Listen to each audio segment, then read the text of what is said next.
వర్ధిల్లాలి ధర్మ సమాజ్ పార్టీ వర్ధిల్లాలి వర్ధిల్లాలి ధర్మ సమాజ్ పార్టీ వర్ధిల్లాలి వర్ధిల్లాలి ధర్మ స్టూడెంట్స్ యూనియన్ వర్ధిల్లాలి వర్ధిల్లాలి ధర్మ స్టూడెంట్స్ యూనియన్ వర్ధిల్లాలి వర్ధిల్లాలి భారత రాజ్యం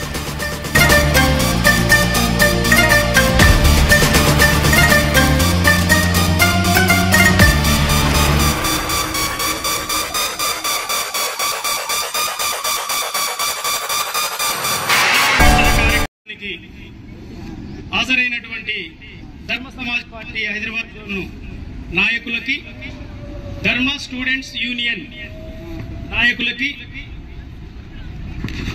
ప్రజాస్వామ్యవాదులకి,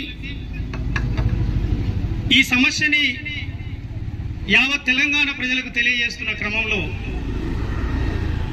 మాకు ఇక్కడ దయచేసి ఎలాంటి నిర్బంధం పెట్టొద్దని పోలీసు అధికారులని కోరుతూ ఈ కార్యక్రమాన్ని టేకప్ చేయడానికి వచ్చినటువంటి ఎలక్ట్రానిక్ అండ్ ప్రింట్ మీడియా సోదరులకు, పైగా ఎస్సీ ఎస్టీ బీసీ మైనార్టీ పేద ప్రజలందరినీ గౌరవించే సమాజానికి, ప్రజాస్వామ్యవాదులందరికీ పేరు పేరున నమస్కారాలు.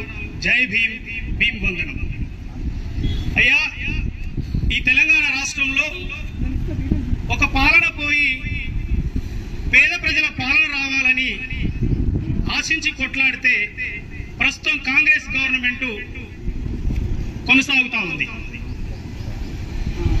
ఏ జిల్లాలో అయితే అత్యంత పేదలుగా నివసిస్తూ ప్రైవేట్ స్కూళ్ళకు పోయి చదువుకోలేని దుస్థితిలో ఉన్న ఓ ఎస్సీ ఎస్టీ సామాజిక వర్గానికి సంబంధించిన, రోజు పని చేసుకుంటే గాని బుక్కడి బువ్వ దొరకని ఆ కుటుంబాల పిల్లలు భువనగిరి సంక్షేమ హాస్టల్లో చదువుతున్న, అదేవిధంగా సూర్యాపేట సంక్షేమ హాస్టల్లో చదువుతున్న ఆ పిల్లల దీనమైన స్థితిని చూసి కూడా నేటికి ఈ ముఖ్యమంత్రి గారు కావచ్చు, మంత్రులకు కావచ్చు, ఆ ప్రాంత ఎమ్మెల్యేలకు కావచ్చు, కనీసం వాళ్ళ దృష్టిలో కూడా ఈ సమస్య లేనట్టుగా మేము గుర్తించాం. కాబట్టి ఇది అత్యంత బాధాకరం.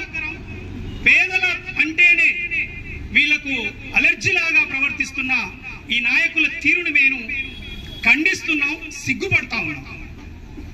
ధర్మ సమాజ్ పార్టీ పేద వర్గాల నుంచి, పేద వర్గాలు ఏ విధంగా బ్రతకాలి, ఈ పేద వర్గాలకు ఏమి న్యాయం జరగాలి, ఏమి హక్కులు ఉన్నాయి, భారత రాజ్యాంగం ఏం చెప్తున్నది, ఆ భారత రాజ్యాంగం ద్వారా ఈ పేద ప్రజలకు అందాల్సిన హక్కులు ఏంటి అని చెప్పి చెప్పడానికి కూడా ప్రజల తరపున ప్రతిపక్ష వాయిస్ లేకపోవడం కూడా మేము సిగ్గుపడతా ఉన్నాం, బాధపడతా ఉన్నాం.